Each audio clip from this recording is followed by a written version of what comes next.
So hello everyone and welcome back to our channel. तो हमारा आज का कोड है BGDG 172 और हमारा जो टाइटल है वो है जेंडर संवेदनशीलता समाज एवं संस्कृति। तो यह वीडियो आपके लिए बहुत ही इम्पॉर्टेंट होने वाला है और क्योंकि यह वीडियो स्पेशली जो हमारे इग्नू के आने वाले एग्ज़ाम्स है जून एंड दिसंबर उसके लिए बनाया जा रहा है। और यहाँ पे हम जितने भी क्वेश्चंस को करेंगे वो लास्ट 5 इयर्स के जो मोस्ट इम्पॉर्टेंट PYQs हैं हम उनको पढ़ेंगे इसमें। तो फुल एनर्जी के साथ चलिए दोस्तों हम लोग वीडियो को स्टार्ट करते हैं और देखते हैं। तो हमारा पहला क्वेश्चन है इसमें कि पितृसत्ता की अवधारणा को परिभाषित कीजिए और फिर ब्राह्मणवादी पितृसत्ता से आप क्या समझते हैं।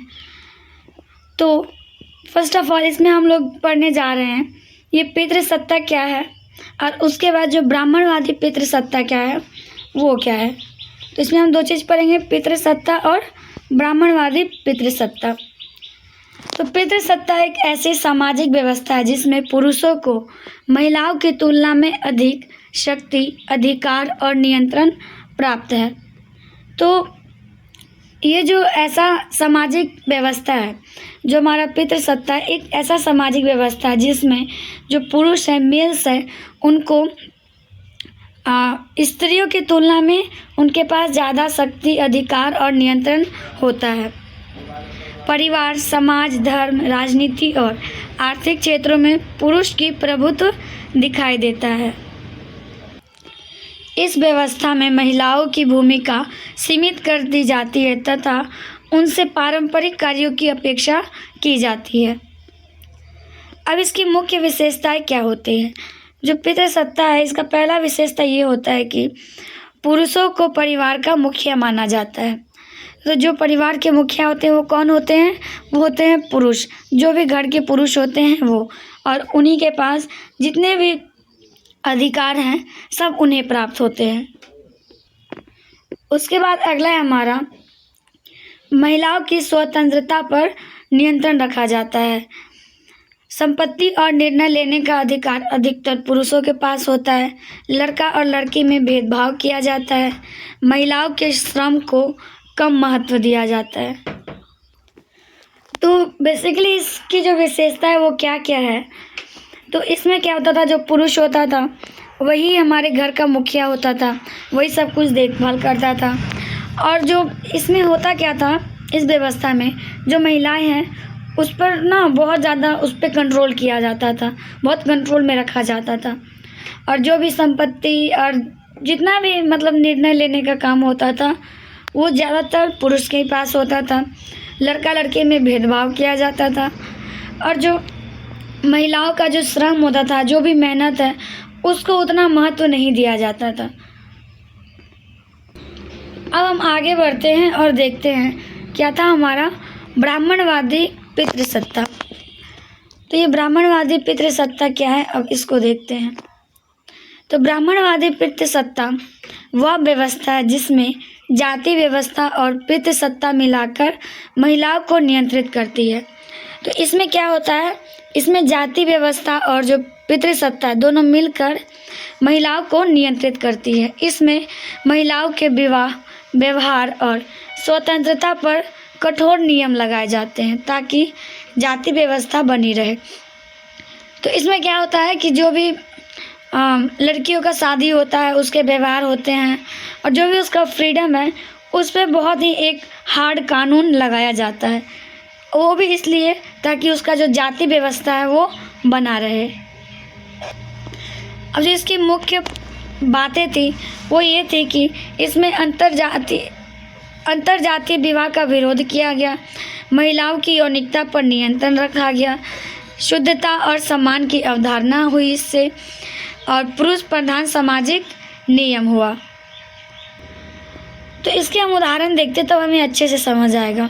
तो उदाहरण में हमारा कि परिवार द्वारा लड़कियों के विवाह का निर्णय लेना, लड़कियों की शिक्षा पर रोक किया गया और जाति के बाहर विवाह करने पर विरोध किया गया। तो बेसिकली इसमें ना 3 चीज़ पर ज़्यादा ध्यान दिया गया। जो लड़की का विवाह होता था वो परिवार द्वारा किया गया, और जो भी उन लोग का एजुकेशन होता था उस पर पूरा तरह से रोक लगा दिया गया। और फिर जो जाति के बाहर विवाह होता है उसका विरोध किया गया, ताकि अपनी ही जाति में लोग विवाह करें। तो एट द एंड हम लोग ये देख सकते हैं कि पितृसत्ता महिलाओं की समानता और स्वतंत्रता में बाधा उत्पन्न करती है। तो जो पितृसत्ता है हमारा, वो क्या करती है कि महिलाओं की समानता और स्वतंत्रता में बाधा उत्पन्न करती है, जबकि ब्राह्मणवादी पितृसत्ता जाति और जेंडर दोनों के आधार पर महिलाओं को नियंत्रित करती है। आज शिक्षा, कानून और जागरूकता के माध्यम से इस व्यवस्था को चुनौती दी जा रही है।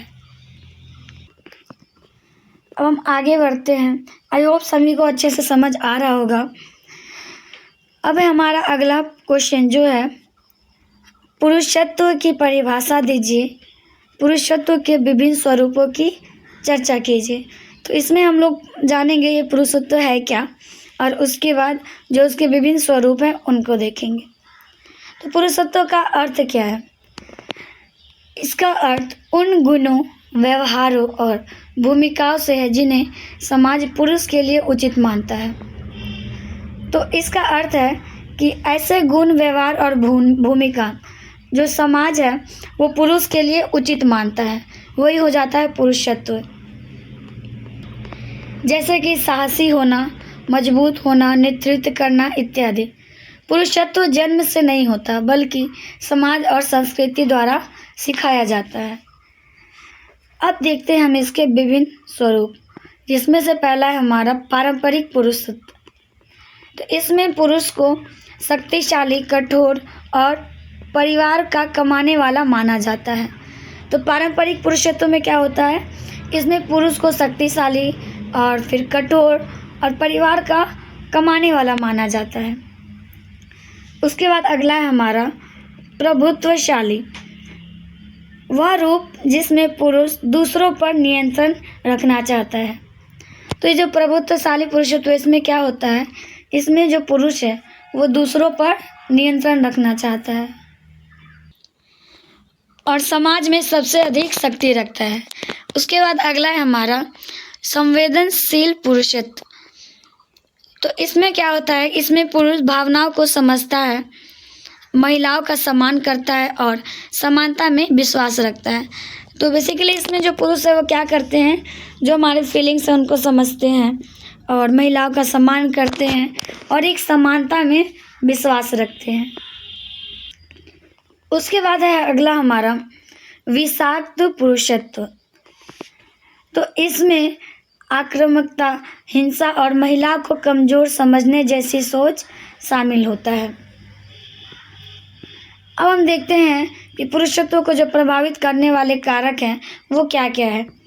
तो इसमें सबसे पहला है हमारा परिवार, फिर है शिक्षा, मीडिया, संस्कृति और जो फ्रेंड सर्कल। तो ये जो सारी चीज़ें हैं ये हमारे जो पुरुषत्व है उसको बहुत ही ज़्यादा प्रभावित करती है। उदाहरण के लिए लड़कों को रोने से मना किया जाता है, पुरुषों से हमेशा मजबूत बने रहने की अपेक्षा की जाती है। तो पुरुषत्व एक सामाजिक निर्माण है। समय के साथ पुरुषत्व की धारणाएं बदल रही है और आज समानता तथा संवेदनशीलता पर अधिक जोर दिया जा रहा है। उसके बाद है हमारा अगला क्वेश्चन। अगर आपको वीडियो अच्छी लग रही हो तो वीडियो को लाइक, शेयर और सब्सक्राइब ज़रूर करें और हमारे साथ वीडियो के लास्ट तक बने रहें। आगे हम और भी इम्पॉर्टेंट क्वेश्चंस को देखेंगे और समझेंगे, जो आपके आने वाले एग्ज़ाम के लिए बहुत ही बेनिफिशियल होने वाला है। अब है हमारा अगला क्वेश्चन जो कह रहा है कि पुरुषत्व, लैंगिकता तथा हिंसा के अंतर संबंधों की चर्चा कीजिए। तो इसमें हम पुरुषत्व, लैंगिकता और हिंसा के जो अंतर संबंध है, मतलब वो तीनों एक दूसरे से कैसे जुड़े हुए हैं उनके बारे में देखेंगे। पुरुषत्व, लैंगिकता और हिंसा एक दूसरे से जुड़े हुए विषय हैं। समाज अक्सर पुरुषों को ताकतवर, नियंत्रक और आक्रामक होने की अपेक्षा करता है। यही सोच कई बार हिंसा को बढ़ावा देती है। तो ये कैसे रिलेट करता है कि जो पुरुषत्व और लैंगिकता और हिंसा, ये ना एक दूसरे से जुड़ा हुआ विषय है। अब ये कैसे जुड़ा हुआ है, देखिए। समाज अक्सर पुरुषों को ताकतवर, नियंत्रक और आक्रामक होने की अपेक्षा करता है, ठीक। तो ये एक हिसाब से ये लिंग आधारित है, ठीक। और जो पुरुषत्व है उसको बढ़ावा दिया जा रहा है, और यही दोनों मिलकर जो है कई बार जो हिंसा है उसको बहुत ही ज़्यादा बढ़ावा दे देती है। अब हम आगे देखते हैं कि पुरुषत्व और लैंगिकता। समाज पुरुषों को मर्द साबित करने के लिए विशेष व्यवहार अपनाने को कहता है। तो हम समाज में ऐसा भी हम लोग देख पाते हैं कि जो समाज है वो कहता है कि जो पुरुष होते हैं वो बहुत ज़्यादा स्ट्रांग होते हैं, उनका एक अलग ही नेचर बताया जाता है शुरू से उन्हें।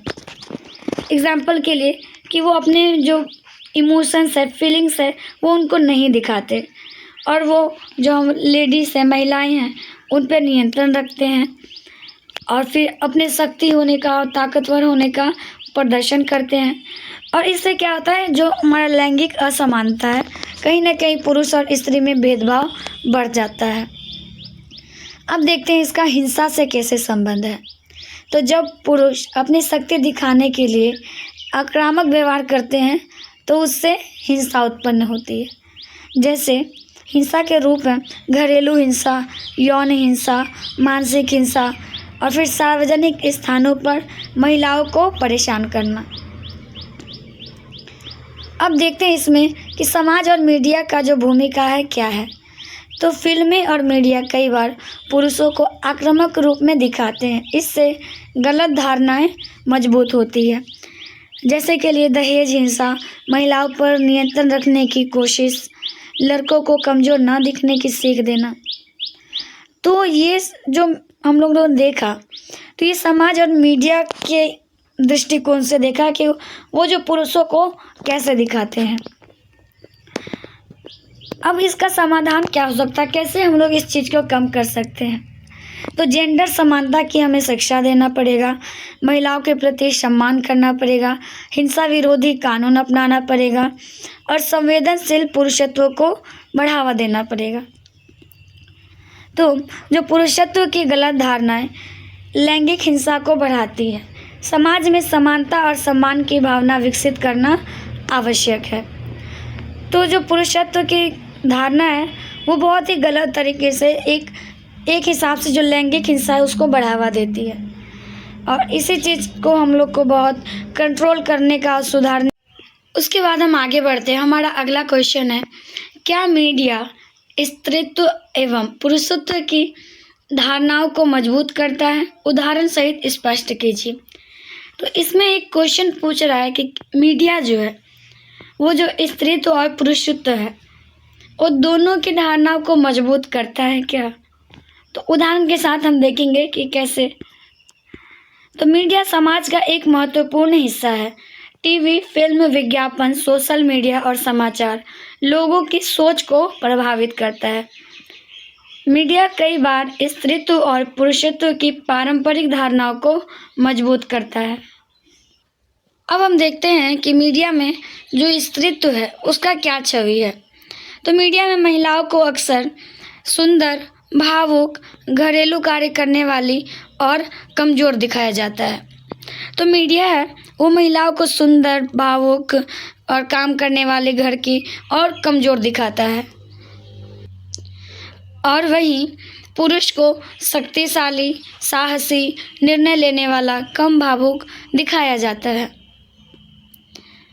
और विज्ञापन में जो जेंडर है, रसोई और सफाई के विज्ञापन में महिलाओं को दिखाता है, और बाइक और कार के विज्ञापन में पुरुषों को दिखाता है। तो जब भी हम कोई ऐड देखते हैं तो हम ये नोटिस कर सकते हैं कि जितना भी रसोई और साफ़ सफाई का जो ऐड होता है उसमें लेडीज़ होती हैं, ठीक। और जितना भी बाइक या फिर कार का जो हमारा ऐड होता है उसमें पुरुष होते हैं। तो ये धारणाएं जेंडर भूमिकाओं को मजबूत करती है। उसके बाद देखते हैं इसके सकारात्मक परिवर्तन। तो आज कुछ मीडिया के माध्यम महिलाओं को स्वतंत्र और सफल रूप में भी दिखा रहे हैं। तो अभी के टाइम में जो मीडिया है, कुछ मीडिया वो महिलाओं को इंडिपेंडेंट और सफल रूप में भी दिखाता है, जैसे महिला पुलिस अधिकारी, महिला खिलाड़ी, घर के काम करते पुरुष। तो इससे मीडिया का प्रभाव देखते हैं। बच्चों की सोच प्रभावित होती है, जेंडर असमानता बढ़ सकती है, समाज में रूढ़िवाद विचार मजबूत होते हैं। तो मीडिया जो है समाज की सोच को बहुत प्रभावित करता है, इसलिए मीडिया को समानता और सकारात्मक जेंडर छवि प्रस्तुत करनी चाहिए। तो मीडिया क्या करता है कि समाज का जो सोच है उसको बहुत प्रभावित करता है, इसलिए मीडिया को बहुत ही एक इक्वालिटी और एक जो सकारात्मक जेंडर छवि है उसको प्रस्तुत करना चाहिए। उसके बाद है हमारा अगला क्वेश्चन जो कह रहा है महिलाएं और मीडिया विषय पर एक निबंध लिखिए। तो इसमें हम लोग देखेंगे महिला और मीडिया के बीच जो संबंध है वो, और उस पर एक निबंध जैसा लिखेंगे। तो मीडिया समाज का दर्पण माना जाता है। यह लोगों की सोच, विचार और व्यवहार को प्रभावित करता है। तो मीडिया को क्या माना जाता है? मीडिया समाज का दर्पण माना जाता है और ये लोगों का जो सोच, विचार और व्यवहार है उसको बहुत ही ज़्यादा प्रभावित करता है। महिलाओं और मीडिया का संबंध बहुत महत्वपूर्ण है, क्योंकि जो मीडिया है वो हमारे महिलाओं की छवि को समाज के सामने प्रस्तुत करता है। अब हम देखते हैं मीडिया में महिलाओं की भूमिका। महिलाएं आज पत्रकारिता, फिल्म, टीवी, रेडियो और सोशल मीडिया जैसे क्षेत्रों में सक्रिय हैं। वे समाचार प्रस्तोता, लेखिका, अभिनेत्री और निर्देशक के रूप में कार्य कर रही है। वहीं मीडिया में महिलाओं की प्रस्तुति। कई बार मीडिया महिलाओं को पारंपरिक भूमिकाओं में दिखाता है, जैसे गृहिणी, कमजोर और भावुक, और फिर सुंदरता का प्रतीक। तो इससे क्या होता है, समाज में जेंडर आधारित धारणाएं मजबूत होती है। आगे देखते हैं हम कि ये इसके सकारात्मक बदलाव क्या है। तो आज का जो मीडिया है महिलाओं को आत्मनिर्भर, शिक्षित, नेतृत्व करने वाली और सफल पेशेवर के रूप में दिखाता है। तो अभी के टाइम में जो मीडिया है वो क्या करता है, वुमेन्स को आत्मनिर्भर, शिक्षित, नेतृत्व करने वाली और एक सफल पेशेवर के रूप में दिखाता है। उसके बाद देखते हैं हम सोशल मीडिया की क्या भूमिका है। सोशल मीडिया ने महिलाओं को अपनी बात रखने का मंच दिया। महिलाएं अब अपने अधिकार, समस्या और उपलब्धियों को खुलकर साझा कर रही है, लेकिन इससे ना कुछ समस्या भी जुड़ा हुआ है, जिसमें महिलाओं का वस्तुकरण, सौंदर्य पर अधिक जोर दिया जा रहा और जो कार्यस्थल है उस पर भेदभाव किया जा रहा है और महिलाओं की प्रतिनिधित्व को कम होते देखी जा रही है। तो इसका समाधान क्या हो सकता है? महिलाओं की सकारात्मक छवि दिखाना, मीडिया में समान अवसर देना और जो जेंडर संवेदनशीलता है उसको बढ़ाना। तो मीडिया महिलाओं की स्थिति को सुधारने में महत्वपूर्ण भूमिका निभा सकता है। यदि मीडिया महिलाओं को सम्मान और समानता के साथ प्रस्तुत करे तो समाज में सकारात्मक परिवर्तन आ सकता है।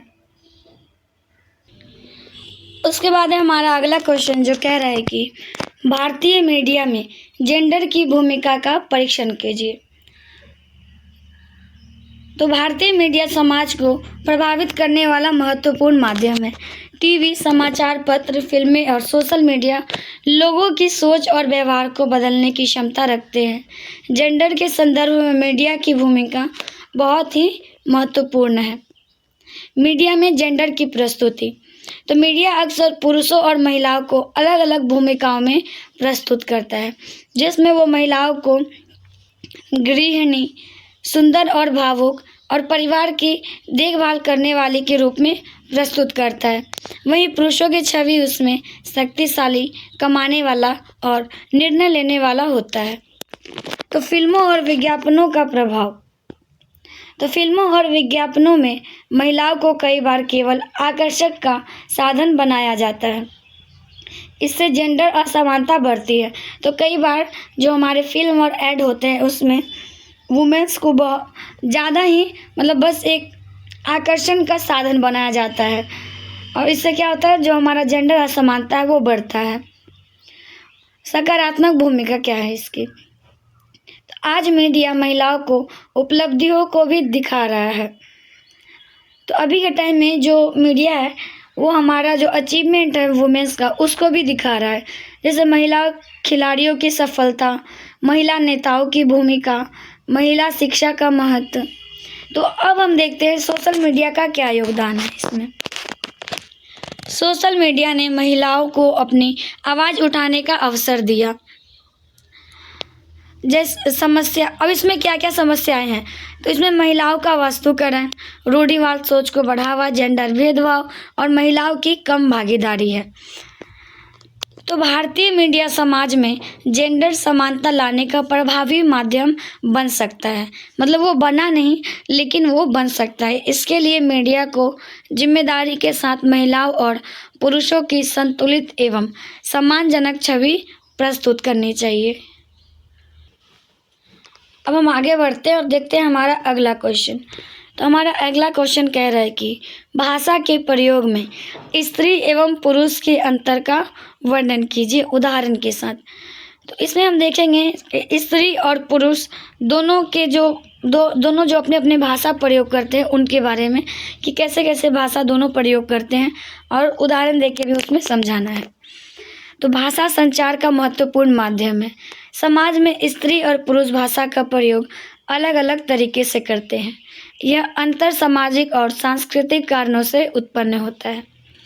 अब हम देखते हैं जो महिलाओं की भाषा है उसकी क्या विशेषता है।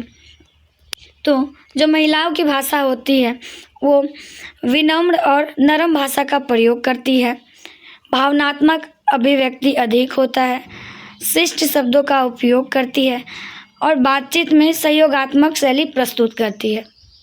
तो जो हम लोग बोलते हैं, महिलाएं जो बोलती है, तो उनका भाषा बहुत ही विनम्र और नरम भाषा का वो प्रयोग करती है और जो कहीं ना कहीं वो अपने इमोशंस को भी एक्सप्रेस करती है उसमें, और बहुत ही शिष्ट शब्द का उपयोग करती है।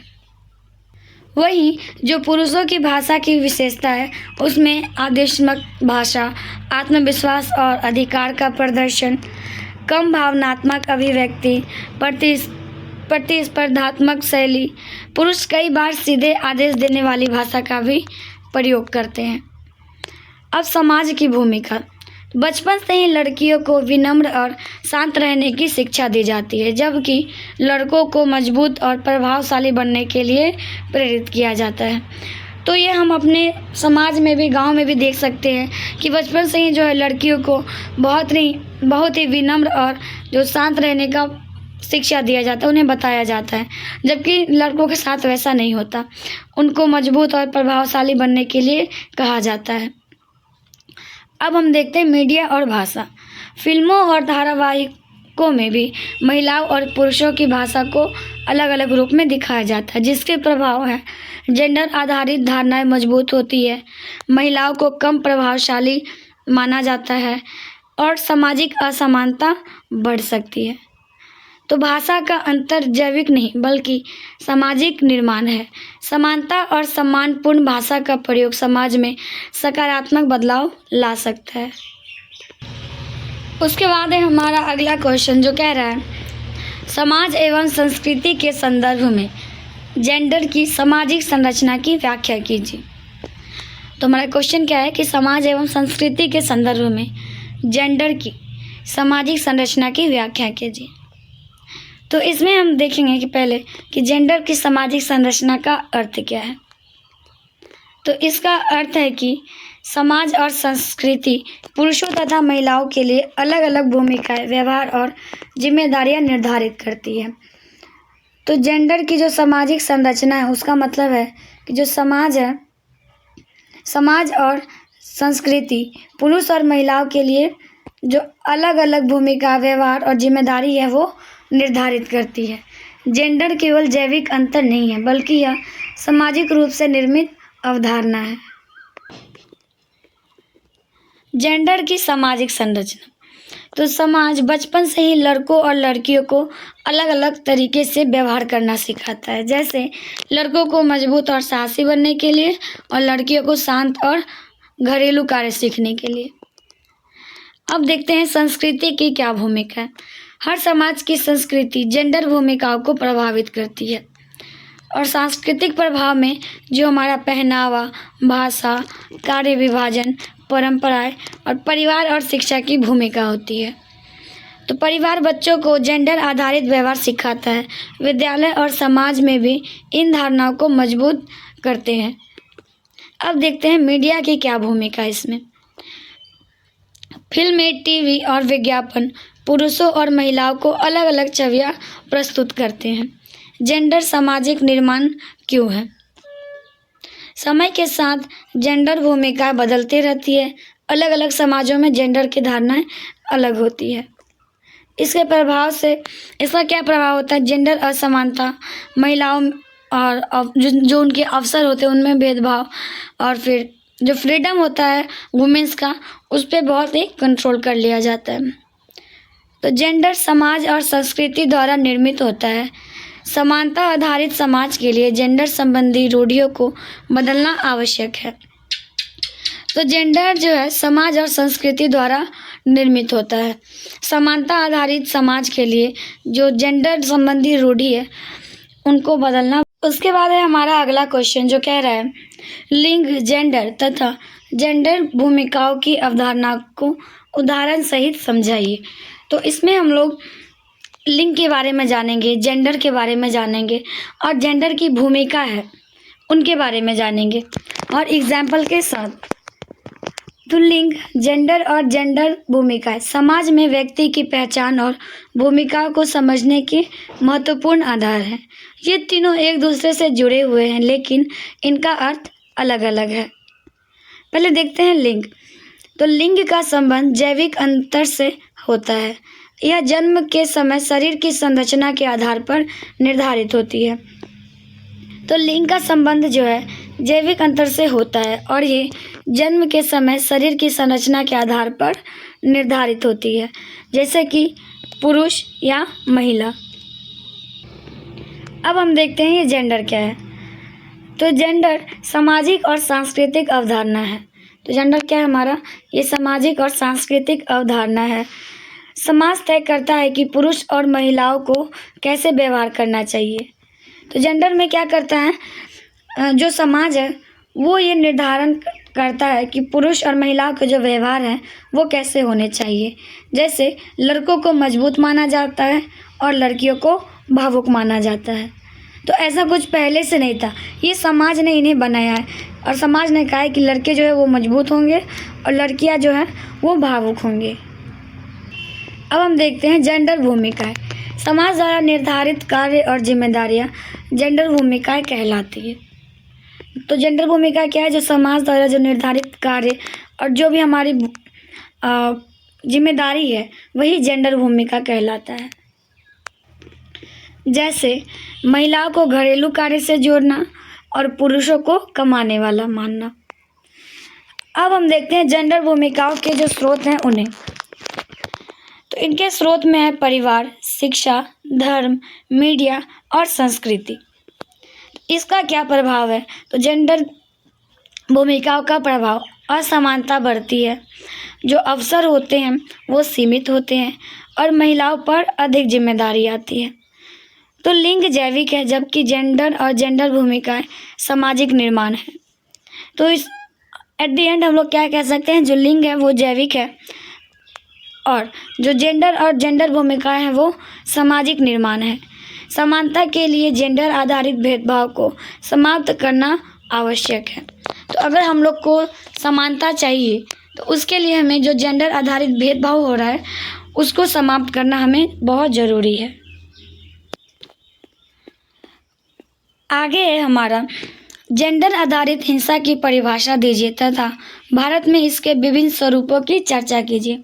तो बेसिकली इसमें हम लोग जानेंगे कि जो जेंडर आधारित हिंसा है वो क्या है और भारत में इसके क्या क्या स्वरूप हैं उनके बारे में। तो हम लोग इससे यही समझ सकते हैं जेंडर आधारित हिंसा मतलब जो हमारे जेंडर है उनको लेके हिंसा करना। तो लेकिन इसका परिभाषा हम लोग कैसे लिखेंगे? तो इसमें हम ऐसे लिख सकते हैं कि वह हिंसा जो किसी व्यक्ति के लिंग या जेंडर के कारण की जाती है। तो जेंडर आधारित हिंसा क्या है? वह हिंसा जो किसी व्यक्ति के लिंग या जेंडर के कारण की जाती है। यह हिंसा मुख्य रूप से महिलाओं और लड़कियों के खिलाफ अधिक देखने को मिलता है। तो आज के भी समय में आप लोग देख पाएंगे कि जो भी गर्ल्स होती हैं या वुमेन्स होती हैं तो उनके साथ हिंसा ज़्यादा होता है। अब हम देखते हैं जेंडर आधारित हिंसा के जो स्वरूप हैं उन्हें, जिसमें से पहला है हमारा घरेलू हिंसा। घरेलू हिंसा मतलब परिवार के भीतर मारपीट, फिर मानसिक प्रताड़ना और आर्थिक नियंत्रण।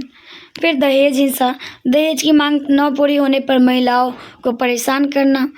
यौन हिंसा जैसे बलात्कार, छेड़छाड़ और यौन उत्पीड़न। वैसे ही कार्यस्थल पर उत्पीड़न, बाल विवाह, फिर मानव तस्करी। तो ये सब जो है ये एक हिंसा का स्वरूप है जो जेंडर आधारित हिंसा होता है उनका। और हिंसा के कारण क्या है? तो हिंसा का जो पहला कारण है वो है पितृसत्तात्मक सोच, ठीक, जिसके बारे में हमने पहले भी पढ़ा। उसके बाद है शिक्षा की कमी, आर्थिक निर्भरता और फिर जेंडर असमानता। तो ये जो चारों है ये हिंसा के बहुत ही महत्वपूर्ण कारक है। और इसके क्या क्या प्रभाव हैं? इससे मानसिक तनाव होता है, शारीरिक नुकसान होता है और सेल्फ कॉन्फिडेंस में कमी आती है और सामाजिक असुरक्षा फैलता है। अब हम इसको कैसे रोक सकते हैं ये भी देखते हैं। तो इसका पहला उपाय है शिक्षा और जागरूकता। मतलब हम शिक्षा प्राप्त करेंगे और ज़्यादा जागरूक होंगे तो कहीं ना कहीं हम लोग इसको रोकने में बहुत ही सफल हो पाएंगे। उसके बाद है सख्त कानून, महिलाओं को आर्थिक रूप से मजबूत बनाना, समाज में समानता बढ़ाना। तो जेंडर आधारित हिंसा समाज की गंभीर समस्या है। इसे समाप्त करने के लिए समाज, सरकार और परिवार सभी को मिलकर कार्य करना होगा। तो जो जेंडर आधारित हिंसा है वो हमारे समाज की बहुत ही गंभीर समस्या है और इसको समाप्त करने के लिए बस एक ही लोग काफ़ी नहीं, इसमें पूरा समाज, सरकार और परिवार सबको मिलकर इस पे काम करना पड़ेगा, तब जाके ये समाप्त होगा। अब हम आगे बढ़ते देखते हैं हमारा नेक्स्ट क्वेश्चन। तो हमारा नेक्स्ट क्वेश्चन है यौन उत्पीड़न क्या है? उदाहरण अथवा केस स्टडी की सहायता से समझाइए। तो इसमें हम लोग जानेंगे कि यौन उत्पीड़न या सेक्सुअल हरासमेंट क्या है और उसके बाद इसके एग्जाम्पल्स देखेंगे, ठीक। तो यौन उत्पीड़न क्या है? यौन उत्पीड़न वह अनुचित व्यवहार है जिसमें किसी व्यक्ति को उसकी इच्छा के विरुद्ध यौन संबंधी टिप्पणी, स्पर्श, संकेत या दबाव का सामना करना पड़ता है। तो यौन उत्पीड़न क्या है? वह एक अनुचित व्यवहार है जिसमें किसी व्यक्ति की इच्छा के विरुद्ध यौन संबंधी टिप्पणी, स्पर्श, संकेत या दबाव का सामना करना पड़ता है। यह महिलाओं, पुरुषों या किसी भी जेंडर के व्यक्ति के साथ हो सकता है, लेकिन अधिकतर महिलाएं इसके शिकार होती है। अब हम देखते हैं यौन उत्पीड़न के प्रकार, जैसे अश्लील टिप्पणी करना और अनुचित स्पर्श करना, बार बार पीछा करना, अश्लील संदेश भेजना, कार्यस्थल पर यौन लाभ की मांग करना और कार्यस्थल पर यौन उत्पीड़न। कई बार अधिकारी या सहकर्मी महिलाओं के साथ गलत व्यवहार करते हैं, इससे महिलाओं की सुरक्षा और सम्मान प्रभावित होते हैं। अब हम देखते हैं अगला केस स्टडी, विशाखा मामला। तो ये जो है क्या है? तो राजस्थान में भंवरी देवी नामक महिला के साथ हुए उत्पीड़न के बाद विशाखा दिशा निर्देश बनाए गए। तो इसमें क्या हुआ कि राजस्थान की भंवरी देवी नामक महिला के साथ जब उत्पीड़न हुआ, यौन उत्पीड़न, उसके बाद क्या हुआ? विशाखा दिशा निर्देश बनाया गया। इसके आधार पर कार्यस्थल पर महिलाओं की सुरक्षा के लिए कानून बनाए गए। अब हम देखते हैं इसके प्रभाव क्या क्या हैं। इससे मानसिक तनाव होता है, सेल्फ कॉन्फिडेंस में कमी आता है और जो हमारा कार्य क्षमता है उस पर प्रभाव पड़ता है और सामाजिक असुरक्षा फैलती है।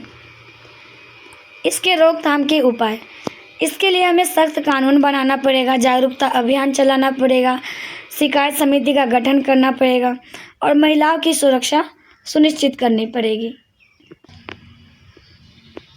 तो यौन उत्पीड़न मानव अधिकारों का उल्लंघन है।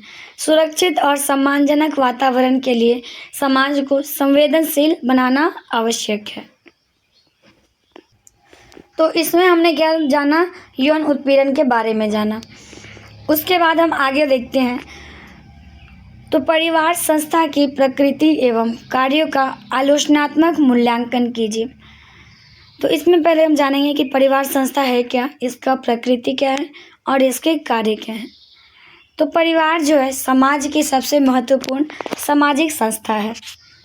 यह व्यक्ति के जीवन का पहला समूह होता है जहां वह व्यवहार, संस्कृति और सामाजिक मूल्य सीखता है।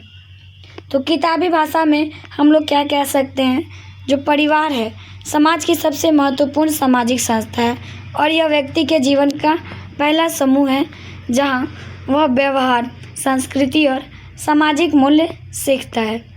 अब परिवार की प्रकृति क्या क्या है। तो यह एक सामाजिक संस्था है, भावनात्मक संबंधों पर आधारित होता है और ये एक स्थायी संस्था है। अब हम देखते हैं सहयोग और जिम्मेदारी का केंद्र। तो परिवार का मुख्य कार्य क्या है। सबसे पहला है इसमें समाजीकरण, मतलब बच्चों को संस्कार और सामाजिक नियम सिखाना। उसके बाद है आर्थिक कार्य, परिवार सदस्यों की आवश्यकताओं को पूरा करना और सुरक्षा प्रदान करना, सांस्कृतिक परंपराओं का संरक्षण करना। उसके बाद हम देखते हैं आलोचनात्मक मूल्यांकन। हालांकि परिवार महत्वपूर्ण संस्था है लेकिन इसमें कई समस्याएं हो सकती है, जैसे पितृसत्ता, महिलाओं पर अधिक कार्यभार, घरेलू हिंसा, लड़का लड़की में भेदभाव, आधुनिक परिवर्तन। तो आज के समय में संयुक्त परिवार की जगह एकल परिवार बढ़ रहे हैं। महिलाओं की शिक्षा और रोजगार के कारण परिवार की भूमिका में बदलाव आया है। तो हम लोग कह सकते हैं कि परिवार समाज के आधारभूत संस्था है लेकिन इसे समानता। अगला क्वेश्चन है हमारा, परिवार संस्था पर नारीवादी आलोचनाओं की चर्चा कीजिए। तो नारीवादी विचारकों के अनुसार परिवार केवल प्रेम और सहयोग का स्थान नहीं है बल्कि यह महिलाओं पर नियंत्रण और असमानता को भी बढ़ावा देता है। इसलिए नारीवादियों ने परिवार संस्था की आलोचना की है, जिसमें से पहला है पितृसत्तात्मक व्यवस्था। परिवार में पुरुषों को अधिक अधिकार प्राप्त होते हैं जबकि महिलाओं को अधीन माना जाता है। उन पे घरेलू कार्य का बोझ होता है और निर्णय लेने के टाइम भी उनके साथ असमानता की जाती है और जो महिलाओं की स्वतंत्रता है, उनका फ्रीडम है, उस पे कंट्रोल किया जाता है।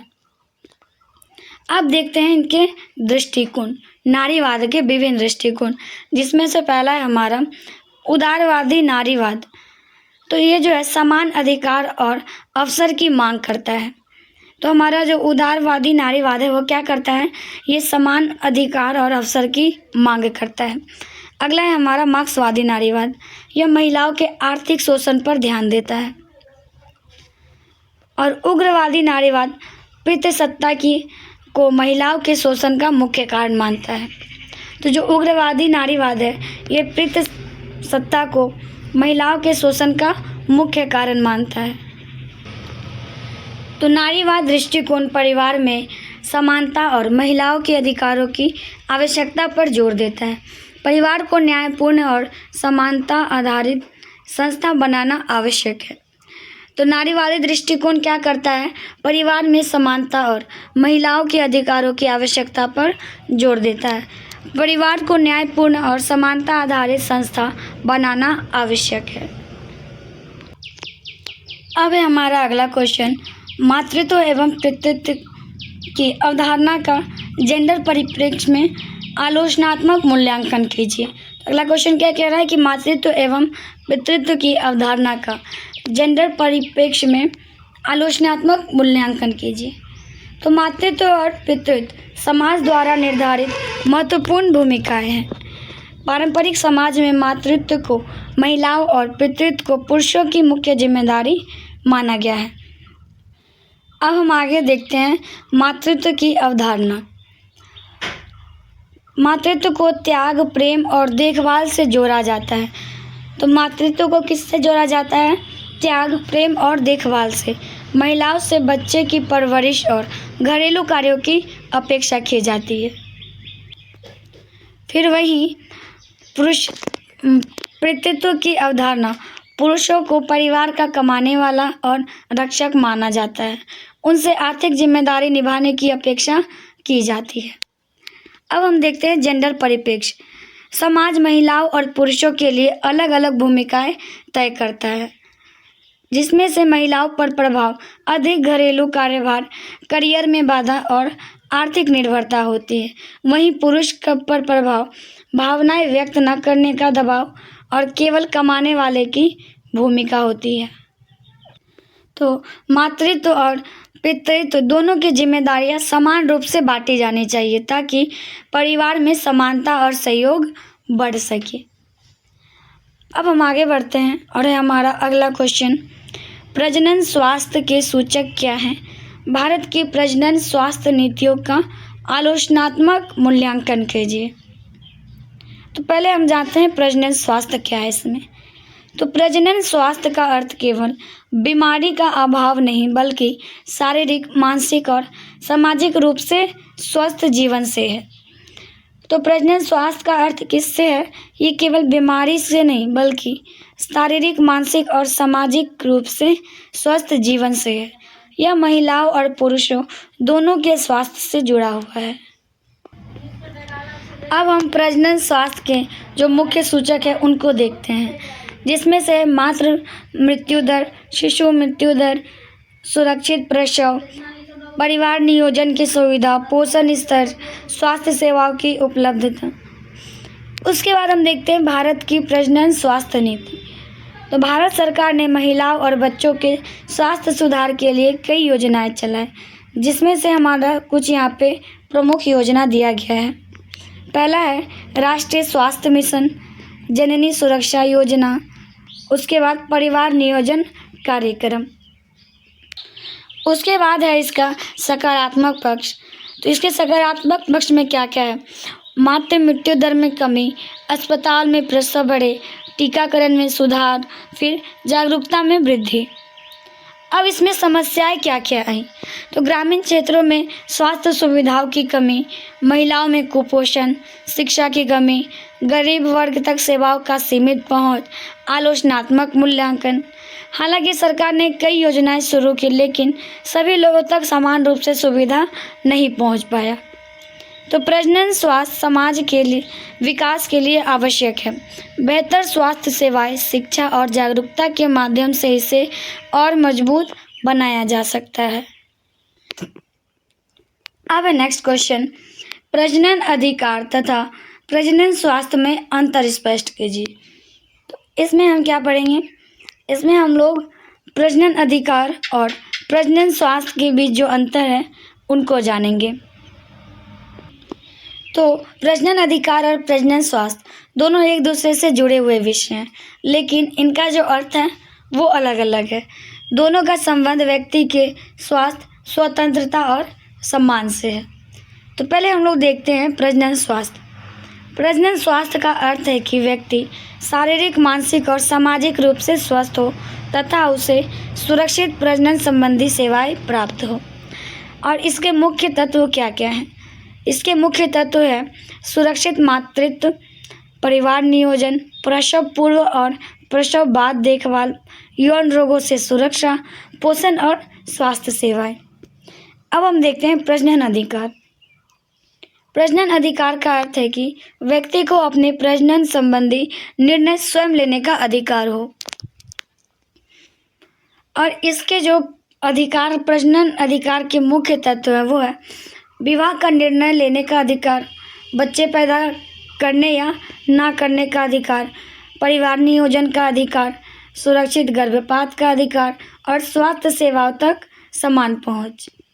ये दोनों में अंतर देखते हैं।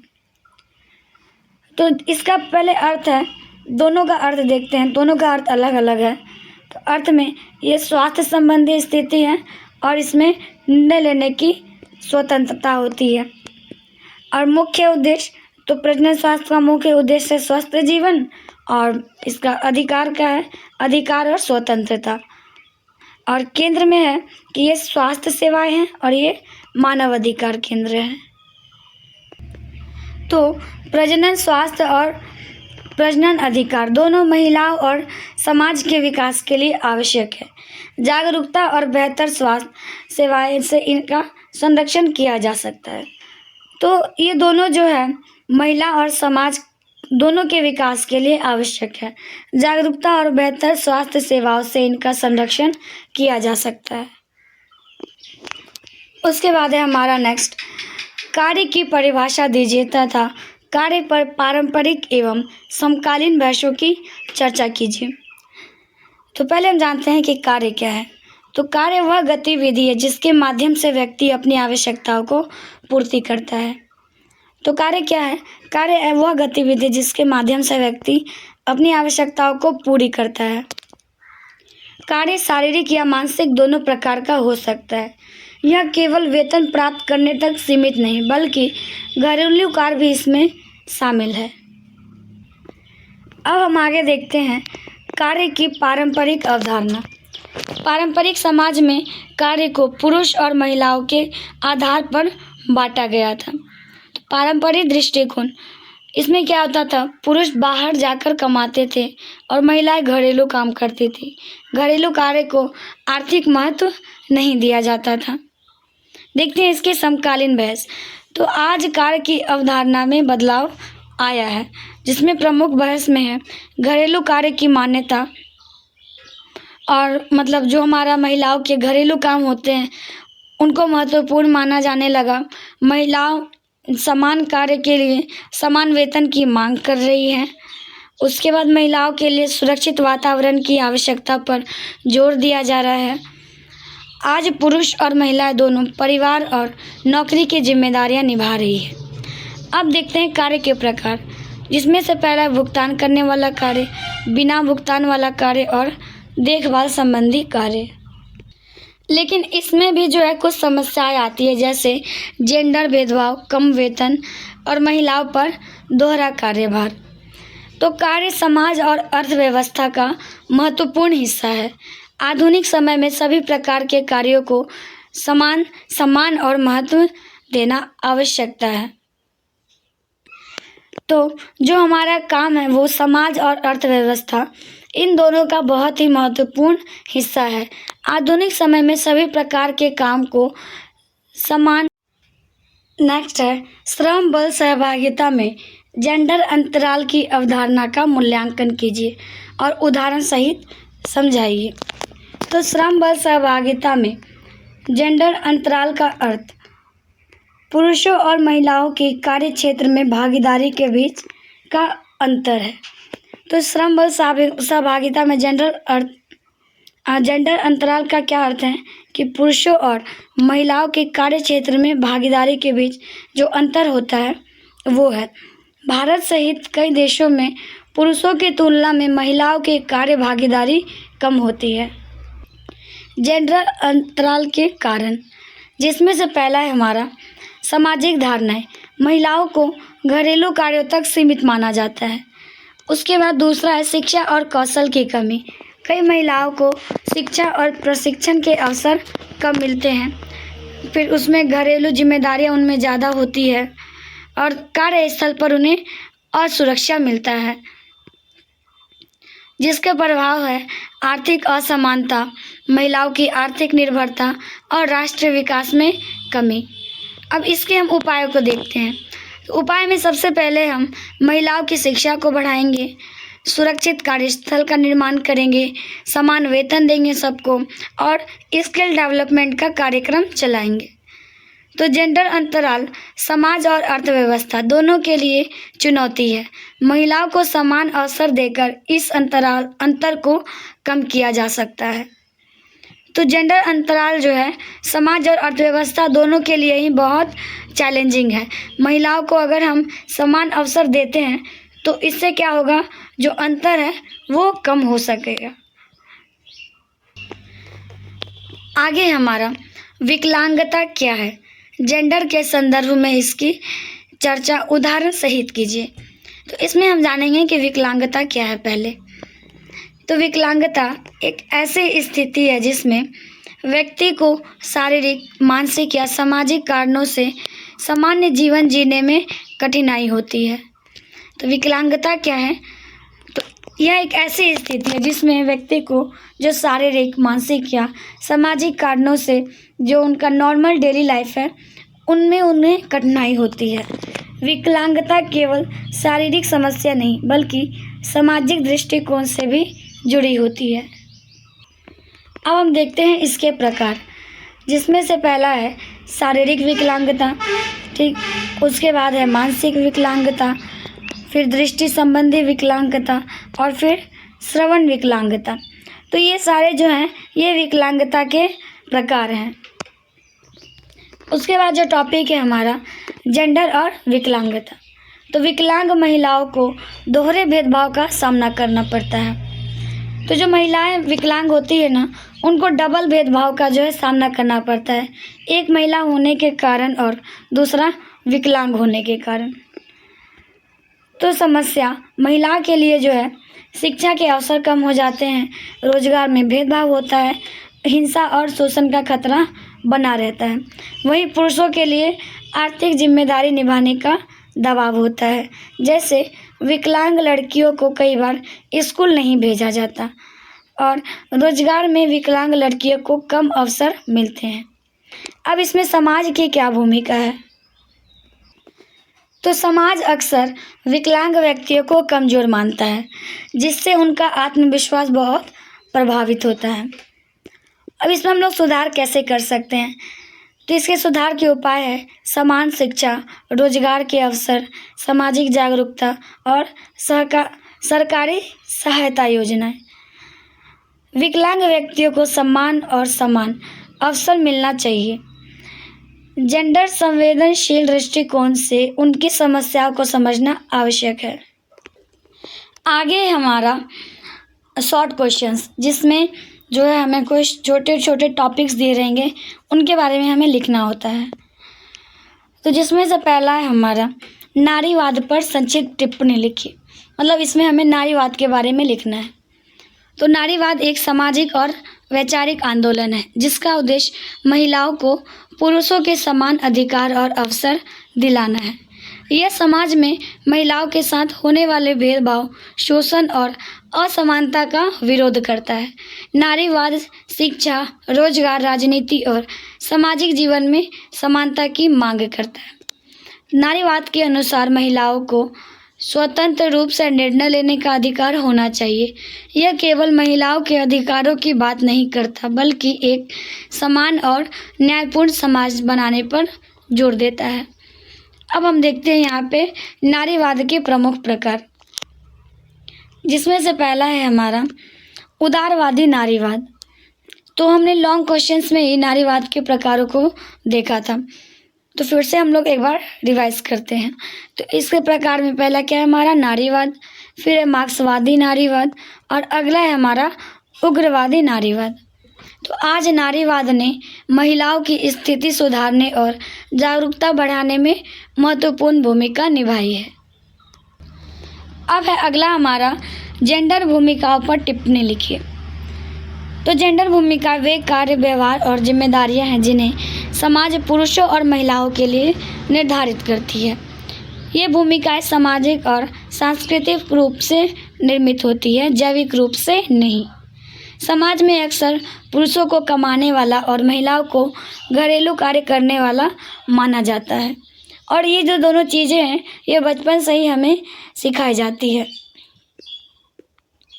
तो आज समाज में बदलाव आ रही है और महिलाएं तथा पुरुष दोनों पारंपरिक भूमिकाओं से बाहर निकलकर समान जिम्मेदारियां निभा रहे हैं।